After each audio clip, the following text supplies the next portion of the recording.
আসসালামু আলাইকুম। আমার চ্যানেল জামিল কুকিং স্টুডিওতে আরেকটি পর্ব দেখার জন্য আপনাদের সবাইকে স্বাগতম জানাচ্ছি। আজকে করে দেখাবো ম্যাঙ্গো কুলফি। কোনো প্রকার মিল্ক পাউডার, ক্রিম বা কনডেন্স মিল্ক ছাড়াই তৈরি করব। আর এখন তো আম অ্যাভেলেবল বাজারে পাওয়া যাচ্ছে। আপনারা তৈরি করে দেখেন আমের কুলফি, অবশ্যই ভালো লাগবে। ভালো লাগলে লাইক শেয়ার করবেন আর আমার চ্যানেলটিকে সাবস্ক্রাইব করতে ভুলবেন না। তো এখন কি লাগবে তা দেখিয়ে দিচ্ছি।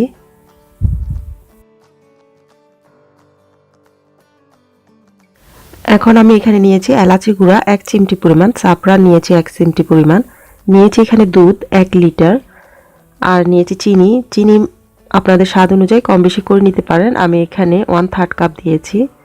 নিয়েছি 3টি আম। এখন পাতিলে দুধ দিয়ে দিচ্ছি। দুধ এখানে আমি ফুল ফ্যাট নিয়েছি।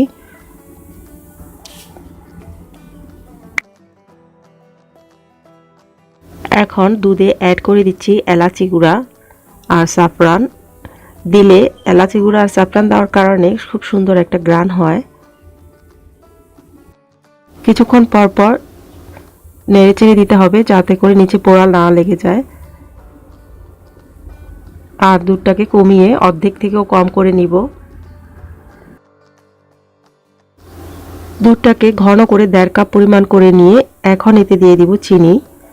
আর চিনিটা আমের স্বাদ অনুযায়ী কম বা বেশি করতে পারেন। আম যদি অনেক মিষ্টি হয় তাহলে চিনিটা কমিয়ে দিতে পারেন। চিনিটা আপনাদের স্বাদ অনুযায়ী কম বেশি করে নিতে পারেন।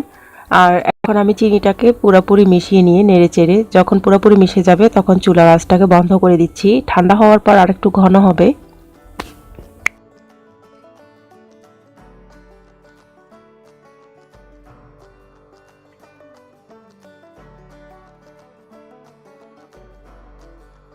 এখানে আমি আমগুলোকে কেটে ছোট ছোট করে নিয়েছি। এখন ব্লেন্ডারে দিয়ে দিব। ব্লেন্ডারে দিয়ে এখন আমি যে দুধের মিশ্রণটা করে নিয়েছি চুলায়, সেটাকে কিছুটা ঠান্ডা করে এখন ব্লেন্ডার জারে দিয়ে দিচ্ছি। ব্লেন্ডার করে নিয়েছি। ব্লেন্ডার করা হয়ে গেছে। এখন আমি একটা বাটিতে নিয়ে নিচ্ছি।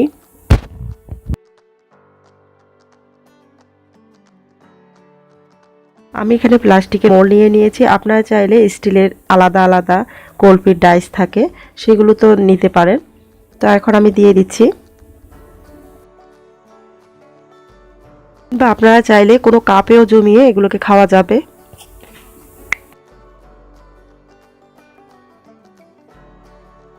সবগুলো মোল্ডে নিয়ে নিয়েছি। আর মোল্ডগুলোকে পুরোপুরি ভরবেন না, সামান্য খালি রাখতে হবে মুখে।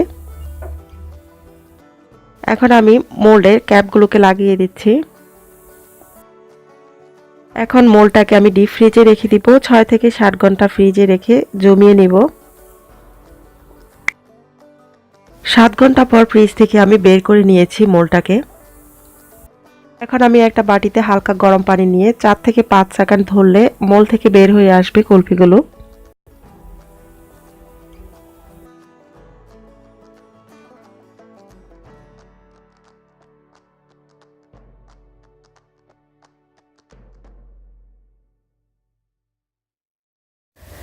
তৈরি করে নিয়েছি আমের এই সময়টাতে ঠান্ডা ঠান্ডা কুলফি। তৈরি করে দেখেন, অবশ্যই ভালো লাগবে। ভালো লাগলে লাইক করবেন আর আপনাদের ফ্রেন্ড এন্ড ফ্যামিলির সাথে ভিডিওটি শেয়ার করে অন্যদেরকে দেখার সুযোগ করে দিবেন। আবারও আপনাদের পছন্দের কোনো রেসিপি নিয়ে হাজির হয়ে যাব। সবাই ভালো থাকবেন, সুস্থ থাকবেন এই প্রত্যাশায়। আল্লাহ হাফেজ।